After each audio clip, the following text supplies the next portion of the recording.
हमारे गुरु का आज जन्मदिन है। अभी ये जयंती के फंक्शन 3 महीने तक पूरे वर्ल्ड में चलते। अब जब तक चांद सूरज रहेगा, धरती पे मानव रहेगा, तब तक ये महापुरुषों का ज्ञान रहेगा और समाज आगे आगे सत्व विचारों के साथ, उनके ज्ञान के साथ जुड़ेगा। तो उनके ज्ञान की हमें जरूरत है। इसलिए हम आज गुरु महाराज जी पैदा ना होते हमारे कुल में, तो क्या आज हम ये फंक्शन करते? गुरु महाराज जी पैदा नहीं होते तो शायद हम उनकी जयंती आज हम नहीं मनाते, क्योंकि इतने बड़े महापुरुष हमारे वंश में कुल में पैदा हुए हैं। इसलिए आज हम खुशी मना रहे हैं हमारे गुरु की। सतगुरु रविदास महाराज की जय। रविदास महाराज जी के अनुयायी के लिए बहुत ही खुशी का है, क्योंकि आज नालंदा जिले में बिहार शरीफ में गांव में सदगुरु रविदास महाराज जी की जयंती उत्सव साधना किया जा रहा है। 638वां जयंती उत्सव साधना हो रहा है। मुझे खुशी हुई आप लोगों को यहाँ मिलने को मौका मिला। मंच के ऊपर समाज के सामाजिक, राजनीतिक, सांस्कृतिक, धार्मिक ये सब उपस्थित मंच के ऊपर है और आप सामने गुरु भक्त माता बहना सब लोगों को आज की जयंती और फंक्शन की मेरे तरफ से और हमारे धर्म गुरु के तरफ से और पूरे विश्व में हमारा रविदास मिशन का काम कर रहे पदाधिकारियों के तरफ से मैं लाख लाख को बधाई शुभकामनाएं इस जयंती उत्सव से सुना। हमने सभी के विचार महापुरुषों के ऊपर हमारे लिए समझाने के लिए थे। सबने अच्छे तरफ से आपको समझाने का काम किया, लेकिन हम लोग हमारी धार्मिक जो आस्था है उस आस्था को ठीक तरह से संभालने की कोशिश नहीं कर रहे हैं, तो हमें संभालने की भी कोशिश करनी चाहिए। धार्मिक आस्था जैसे कि हम किसी दूसरे के प्रार्थना स्थलों में जाते हैं तो उसकी एक सिस्टम होती है, उसकी सिस्टम का आपको पालन करना पड़ता है, तभी आप उसका दर्शन कर सकते हैं। ऐसा नहीं कि लाइन लगी है और आप डायरेक्ट जाके दर्शन कर सकते हैं। वो आपको लाइन से आने को बोलेगा, सिस्टम से पालन करते हुए दर्शन देगा। हम लोगों को हमारे 2 महापुरुष हैं, ये 2 महापुरुषों को मुझे ऐसा लग रहा है कि ना हम उनके विचार पूरे कर पा रहे हैं, ना हम इनके विचार पूरे कर पा रहे हैं। हमें जब हमारा जैसे कि किसी भी धर्मों का होता है, जैसे मुस्लिम भाइयों का 2 त्योहार होते हैं, तो वो 2 त्योहार की सिस्टम को पालन करते हैं। बकरीद के समय वो क्या खिलाते हैं और ईद के समय वो क्या खिलाते हैं। तो ऐसे जो हमारे सदगुरु रविदास महाराज और बाबा साहेब, यह हमारे लिए जब तक चांद सूरज रहेगा, धरती पे मानव रहेगा, तब तक इनका अजर अमर नाम रहेगा। और सारा अगर हमें अगर सारा है तो केवल हमारे लिए हजारों सालों से संतों ने सिस्टम को समझाने का काम जरूर किया है, लेकिन वो कामयाब नहीं हो गए। हजारों साल से जैसे कि भगवान बोध से उससे पहले तो महावीर जी आते हैं, महावीर जी यहीं के बोध भी यहीं के धरती से हुए हैं, लेकिन महावीर जी ने अपने ही समाज के लिए काम किया। भगवान बुद्ध जी ने जब हमारा अन्याय देखा, इंसान हम लोग थे तो हमें इंसान शरीर का सम्मान नहीं मिला, तब उन्होंने इंसान शरीर का सम्मान देने के लिए उन्होंने हमें विचारधारा से जोड़ने का काम किया। उसके बाद में दक्षिण में आप कभी भी ताली नहीं बजाना। अगर आपको अच्छा लगा तो सदगुरु रविदास महाराज का जय जयकार करना। जो बोले सो निरपय सदगुरु रविदास महाराज की। और जब आप बाबा साहब के कुछ फंक्शन कर रहे हैं तो बाबा साहब के समय में भी बाबा साहब का जय घोष कर, ताली कभी नहीं बजाना, क्योंकि उसके बाद दक्षिण में लिंगायत धर्म है तो वहाँ पर भी हमारे समाज के गुरु महाराज से पहले एक संत हुए हैं, संत हरलिया, और एक ब्राह्मण समाज के प्रधान थे राजा के पास, उन्होंने भी एक क्रांति की है दक्षिण में। वही क्रांति महाराष्ट्र में उनके बाद आती है। महाराष्ट्र के बाद वहाँ के संतों ने भी वहाँ क्रांति की। हजारों साल से क्रांति समाज के लिए संत महापुरुषों ने समझा कर निचोड़ निकाल कर हमें जीवन मिला है तो कैसा रहना है, क्या किसको मानना है, क्या प्राप्त करना है, चाहे भगवान हो चाहे जीवन के नित्य हो, वो महापुरुषों ने हमें समझाने का काम किया है। लेकिन उसके बाद उत्तर भारत में सदगुरु रविदास महाराज जी का 1377 को जन्म होता है और साथ में कबीर महाराज के बाद में उनका भी जन्म होता है।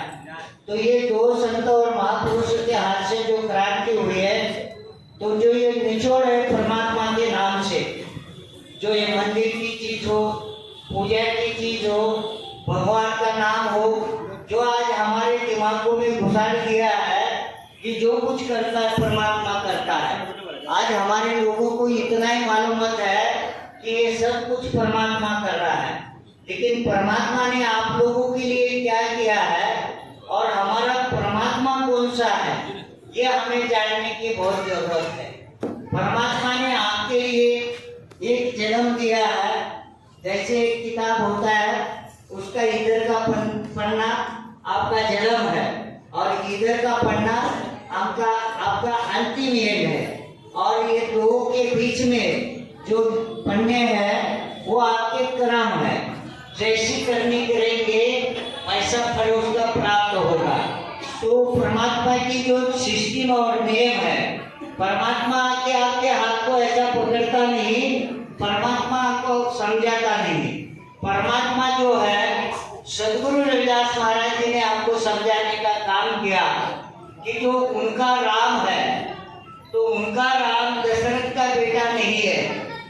तो उन्होंने दशरथ के बेटे को क्या कहा कि ये दशरथ का बेटा नामीकरण है, राम नाम का उसको नाम चढ़ाया गया, तब से उसकी पहचान हो गई। दशरथ का बेटा नामीकरण है। 4 राम का वर्णन किया तो 4 राम में से दशरथ का बेटा नामीकरण। दूसरा राम जो है घट घट के अंदर निवास करता है, अखंड विश्वव्यापी है, और उसके जहाँ मानव ही नहीं है कि जहाँ चैतन्य है वहाँ पर उसका निवास है। तीसरा राम सारा जगत पसारा है, और जो चौथा राम है जो अंदर इसके पावर से जो ब्रह्मांड में शक्ति है, वही शक्ति अपने शरीर में पिंड में है। तो जो आपको प्यास लगती है तो वो बताता है कि प्यास लग गई, आपको भूख लगती है तो वो बताता है कि आपको भूख लग गई। अगर आपका शरीर ठीक ठाक नहीं है, शरीर को कुछ तकलीफ हो रही है, तो वो बताता है कि आपको तकलीफ हो रही है। तो ये जो अंदर वाला जो राम है, निकालिए पूरा ये सॉफ्टवेयर द्वारा हमारे यहाँ पर है। सारे संसार की ऊर्जा यहाँ से प्राप्त होती है, यहाँ से सब कुछ ज्ञान प्राप्त होता है। इसलिए सद्गुरु रविदास महाराज जी ने परमात्मा अगर किसको माना होगा तो 5 तत्वों की शक्ति को माना है। उनका परमात्मा ना मंदिर है, ना मूर्ति है, ना उनका कोई ग्रंथ है, ना कोई तीर्थ स्थान है। उन्होंने इस चीज के लिए कहा 10 8 68 चारी खानी यही वर्णन है सगल संसारी। परमात्मा के बारे में हजारों साल से हमारे समाज को कह दिया जाता है कि जाकर डुबकी मारो गंगा में तो पाप नष्ट हो जाएगा। तो कह दिया जाता है मरने के बाद कहीं ऊपर स्वर्ग है तो ये चीज दे दो तो मरने वाले को मिल जाती है। ऐसी सिस्टम बिल्कुल नहीं है। इसलिए सद्गुरु रविदास जी ने कहा कि जो परमात्मा जो है कि ना वो हिंदू का है, ना वो मुसलमानों का है, ना वो किसी जाति और धर्मों का और किसी देश दुनिया का है। पूरे विश्व की भ्रमण की ये शक्ति जो है गुरु महाराज जी ने इसमें समझाने का काम किया।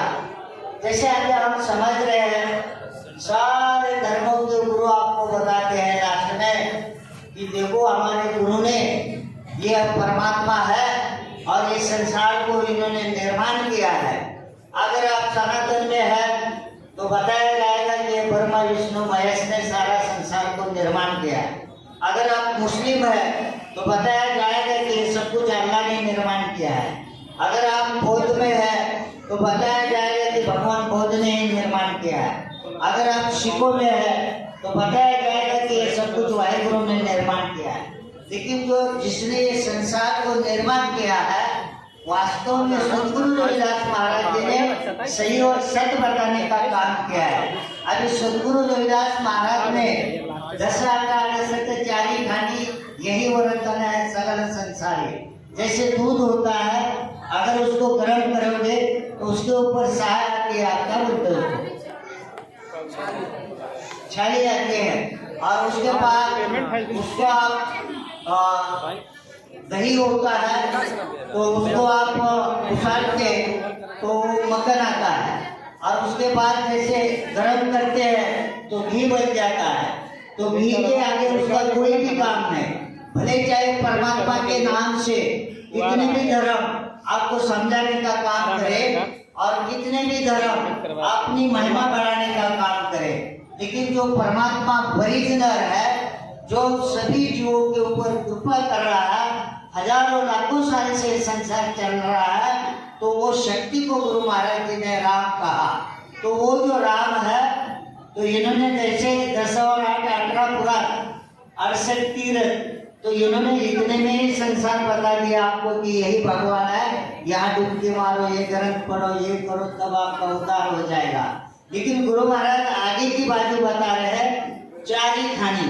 तो 4 खान जो है कि जो ये शरीर ये संसार ये 4 खानी में से निर्माण हो रहा है। परमात्मा ने ऐसी सिस्टम बनवाई है कि जैसे 5 तत्व है, 5 तत्वों में ये शक्ति है, पावर है। ये 5 तत्व जल है, हवा है, धरती है, चांद सूरज है, इसका मिलन हुआ है और वही चीज ब्रह्मांड में जो है वही हमारे पीठ में शरीर में है। तो इसी के कारण इसके अंदर चैतन्य निर्माण हुआ है और कह दिया गया है कि मानव जन्म सबसे महान है। मानव जन्म इसलिए महान है कि परमात्मा ने इसी एक जीव को ऐसा बनाया है कि सारा वर्णन करके आपको समझा सकता है। नुकसान हुआ, फायदा हुआ, अगर उसको खुशी हुई, आनंद हुआ, अपमानित हुआ, बाकी कोई भी जीव आपको नहीं समझा सकता है। तो ये 5 तत्वों की शक्ति अपने पिंड में आ गए तो अंदर मिक्स हो गए। ब्रह्मांड के बाहर के जो है अपने अपने कर्म कर रहे हैं, पीढ़ी में आ गए तो चैतन्य निर्माण हो गया। जब हम ये चैतन्य के कारण इस सिस्टम को व्यवस्था को समझ रहे हैं तो इसके लिए ज्ञान की जरूरत है। ज्ञान कहाँ से मिलेगा? जब आप अपने बच्चों को ठीक तरह से पढ़ाओगे, पढ़ने के बाद ही ये चीज को इंसान समझ सकता है। जब तक पढ़ाई नहीं है तो वो इंसान को आप जैसा बताओगे, जैसे कि ये पत्थर आपके ऊपर कृपा करेगा तो आपके दिमाग में वही बैठेगा और आप नाना प्रकार से उसके साथ रिश्ते रखेंगे पूजा के। तो गुरु महाराज जी ने जो बोला है, हुआ ज्ञान पढ़ा पड़ता, ज्ञान कारण घड़ी अभ्यास, ज्ञान भया तो घर में नाश। जैसे भगवान के आस लेकर हम भटक रहे हैं, अगर आपके अंदर ज्ञान हुआ तो तुरंत आपको पता चलता है कि यार ये मेरा घर व्यर्थ खर्चा होता है, इससे तो मेरा कोई फायदा ही नहीं होगा। अगर आपके पास ज्ञान नहीं है तो आप अंदर के बिना ज्ञान के कारण ही अंदर ही मगन हो जाते, खुश हो जाते कि मैंने भगवान का दर्शन ले लिया या मैंने भगवान की जो मेरी मनोकामना थी पूरी हो गई। तो इससे उदार नहीं होता है। अपने सदगुरु रविदास जी का संदेश है आपको। अभी इसी भगवानों को इन लोगों ने कि किसी भी धर्म में आप चले जाओ, वो आपको कहीं ना कहीं बांध कर रखने के प्लानिंग में रहेगा, आपको धर्मों के साथ जोड़ेगा और सिस्टम देगा कि ये सिस्टम का आपको पालन करना पड़ेगा, तब आपको उसका लाभ मिलेगा। लेकिन वास्तव धर्मों द्वारा लाभ नहीं मिलता है, उनके सिस्टम का पालन करने से कोई लाभ नहीं मिलता है। लेकिन वो जोड़ने के लिए प्लानिंग है और जोड़ने के बाद इंसान को ज्ञान मिलता है, तब वो ज्ञान आधार पे आपका बहुत सागर पार करता है। तो सही मायने में इंसान को ज्ञान की जरूरत है। तो इसलिए सदगुरु रविदास महाराज जी ने सबसे पहला आपके शरीर के बारे में समझाने का काम किया है। बाहर खोजने की जरूरत नहीं, अपने अंदर खोजना है। वो कहते हैं मन गंगा तो कटोरी में गंगा। जब तक आपके अंदर का इसके मंदिर में बैठा हुआ पवित्र नहीं होगा, शुद्ध विचारधारा का नहीं होगा।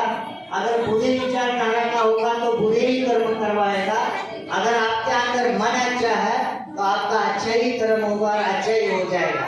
तो वो जो उसको कैसा अच्छा किया जाता है, ऊपर से कपड़ा गंदा हुआ तो साबुन लगा सकते हैं, चमड़ा गंदा हुआ तो साबुन लगा सकते हैं, लेकिन मन को साबुन नहीं लगा सकते हैं। मन को अगर साबुन लगाना है तो परमात्मा के मुख से नाम जपना है।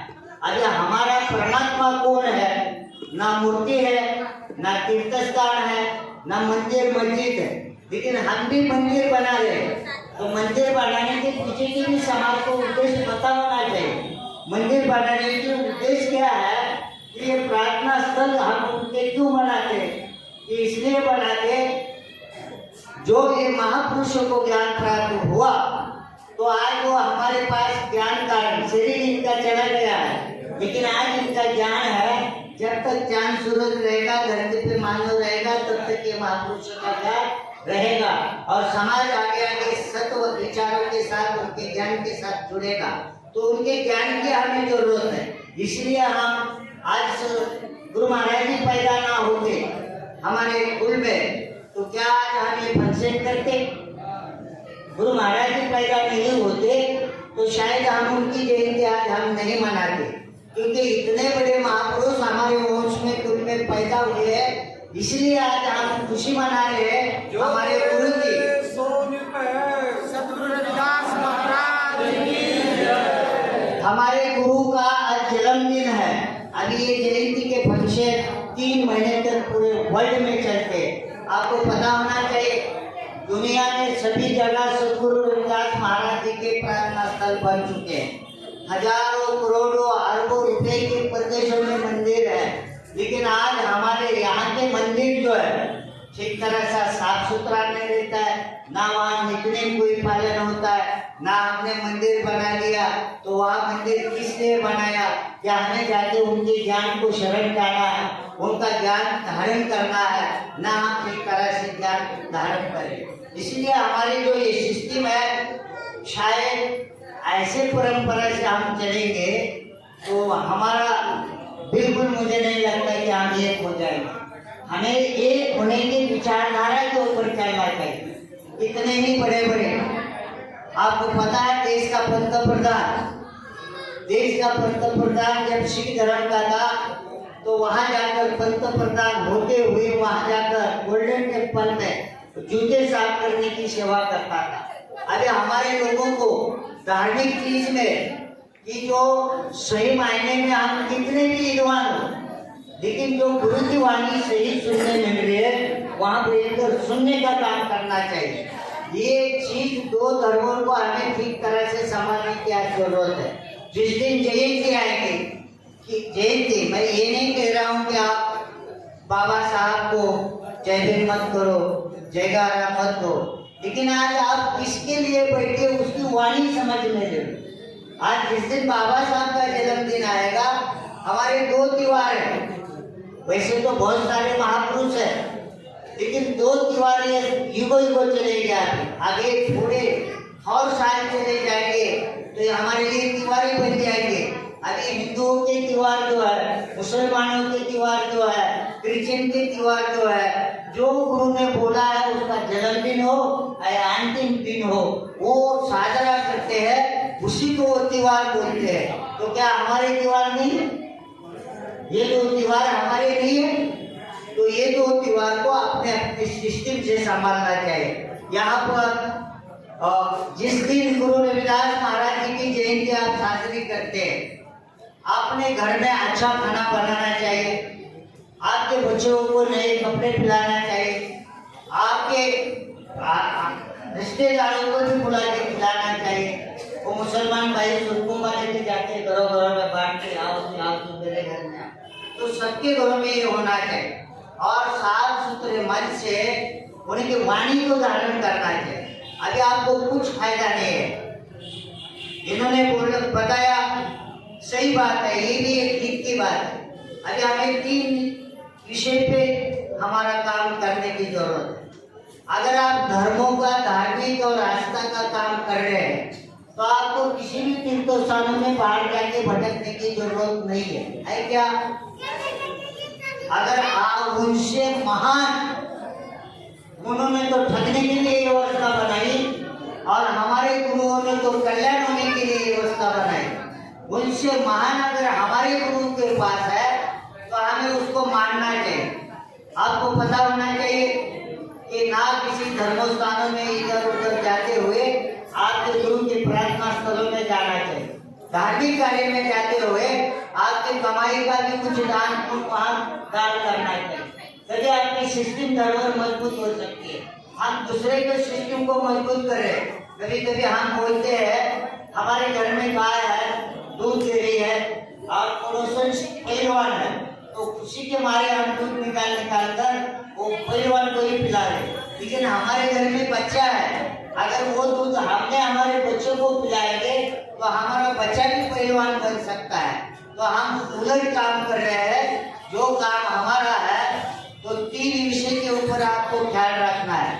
धार्मिक में आपका मन कहता है कि वे परमात्मा के साथ मेरा रिश्ता जोड़ना है, जो सद्गुरु रविदास का मार्ग है उसके साथ आपका रिश्ता जुड़ना चाहिए।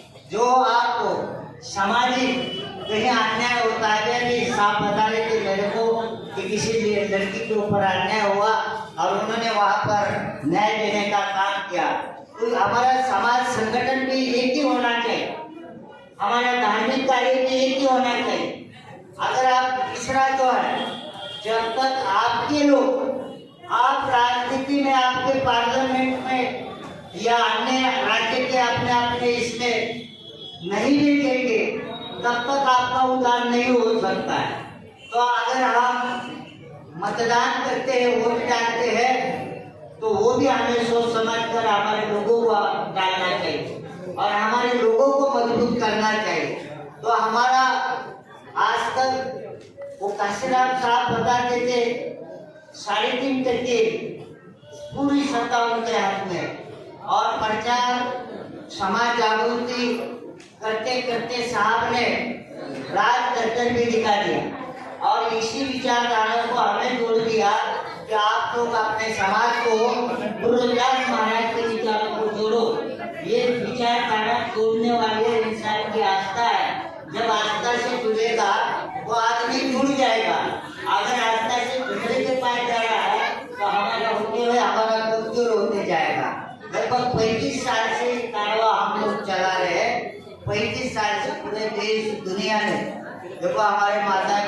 बैठने को थोड़ा सही ज्ञान रहेगा ना, दूसरे की रहेगा ना, तो दूसरे के लिए 2-3 या 4-4 दिन भूखे रहोगे।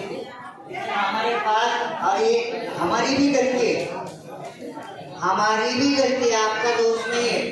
इंसान यहाँ बैठने वाला ज्यादा से ज्यादा 2 घंटा तक बैठ सकता है, तीसरा घंटा मजबूरी से बैठता है, नहीं तो उधर चला जाता है। तो हमारे कार्यक्रम दिन भर आपको परेशान करने वाले रहेंगे तो आप थकी जाएंगे, आपका भी दोष नहीं है। लेकिन हमारा जो है, हमारे जो करते हैं उनको पता होना चाहिए कि धार्मिक विषय पे हम आधा घंटा या 2 घंटा 3 घंटे के अंदर हमें कार्यक्रम को निपटाना है। तो धार्मिक विषय पे 1 घंटा बात करें, 2 ही आदमी बोलने चाहिए। अगर सामाजिक विषय पे 2-3 लोग बोले थोड़ा और राजनीतिक विषय पे 2-3 बोले तो ये काम इतने नहीं निपटाना चाहिए। तब ये सामने वाले अभी वो बैठे हैं ना, वहाँ जाकर बैठ के देखना ये जाम हो जाता है, तो उनको दोष देने का भी जगह नहीं है। तो मेरा कहना ये है, ये मिशन को चलाना है बाबा साहब हमारे गुरु रविदास महाराज के। ये एक धार्मिक मिशन है और एक सामाजिक राजकीय मिशन है, तो आपको दोनों को उसके हिसाब से चलना पड़ेगा। आप यहाँ आएंगे तो गुरु का क्या फेरावा है, जैसे कि यहाँ मैंने जिले में देखा आपने मेला डाल दिया, गुरु रविदास जी का जो रहेगा आज हमको वो डालना चाहिए। जिस दिन हम बाबा साहब का करते हैं उस दिन बाबा साहब का हमारे गले में दिखना चाहिए। ये भी तो आपकी पहचान है, आपकी पहचान को आप नहीं संभालोगे तो आपकी पहचान के हिसाब से नहीं चलोगे तो मिक्स जैसे भेड़ खड़ा आदमी पता ही नहीं चल रहा कि क्या है क्या। तो ऐसा मिक्स नहीं होना चाहिए और हमारे को सबको मिलके धर्म को भी सहयोग करना चाहिए। जो रिटायर्ड लोग हैं उनको आगे आना चाहिए। सबसे पहला तो आपके पास 25 करोड़ लोग हैं, 1001 जाति उपजातियां है, जाति में जाति है, लेकिन कैटेगरी हमारे आलम नहीं है। जैसा सोना है तो आपको अतिशूद्र कहा है, तो अतिशूद्र और दलित कहा है, तो 1108 उपजाति को कहा है, तो फिर 1108 उपजातियों को भेदभाव नहीं करना चाहिए। जहाँ सब एक है तो एक तो गुरु रविदास पहचान, एक तो सेकंड बाबा साहब पहचान। ये दो पहचान के साथ हमें जुड़कर हमें रहना चाहिए। हम कौन है? रविदासा लोग हैं। क्या ये बुरी बात है क्या? आपको बुरी लगती है क्या? धर्मों में आप हमारा समाज 5 धर्मों में, लेकिन देश एक है, गुरु एक है। धर्मों में आस्था में 5 धर्मों में हिंदू में सबसे ज्यादा है, सिखों में भी है, बुद्धों में भी है, लिंगायत में भी है, क्रिश्चियन में भी है। क्या आस्था से हमें इतने जगह भटकना चाहिए क्या? आस्था से इतने जगह भटकना चाहिए क्या? हमें एक जिस दिन हम एक आस्था को मानेंगे तब वो एकता होगी। गुरु रविदास जी ने मधुमक्खी का उदाहरण वाणी में दिया कि आपको कैसा रहना चाहिए। जो मधुमक्खी रहती है ना छत्ते के ऊपर एक होके, अगर उसको कोई छेड़ेगा, उसको कोई पत्थर मारेगा तो वो छोड़ते भी नहीं है। तो आपका समाज का एकता के साथ रह के अगर आपके समाज के ऊपर कोई अन्याय होता है तब आपको आवाज उठाना चाहिए। हमारे पास महाराज जी का, महापुरुषों का वाणी का खजाना बहुत बड़ा है। रात दिन हम जिंदगी लगा रहे और भी, लेकिन आपके पास उतनी क्षमता नहीं है कि 10 दिन बैठ के सुने। तो मैं चाहता हूँ आप ज़्यादा परेशान होगे तो मैं भी ज़्यादा आपको यहाँ परेशान नहीं करना चाहता हूँ। आगे जो है कभी भी आप कार्यक्रम करिए, सम्मान से जरूर बुलाए, लेकिन आपको लगता है ना कि भाई वाणी के ऊपर बोलने वाले महापुरुष को पहला चाहिए, वाणी पहला पता चले, बाद में जैसे सामाजिक व्यवस्था पे हो और सेकंडरी राजनीतिक व्यवस्था में लोगों को मिलना है। तो ये काम हमको सबको मिलकर करना है। आपको रविदासा धर्म चाहिए। रविदासा धर्म के नियम जो है आपके घर के अंदर पहली देवारे, जो घर का देवारा होता है ना, वहाँ पे गुरु रविदास की तस्वीर होनी चाहिए। या छोटी मूर्ति होनी चाहिए। जो रोज का नहा धोकर नमस्कार होता है ना, गुरु के चरणों में होना चाहिए और बाद में महापुरुष के चरणों में होना चाहिए हमारे। तो ये काम करना पड़ेगा।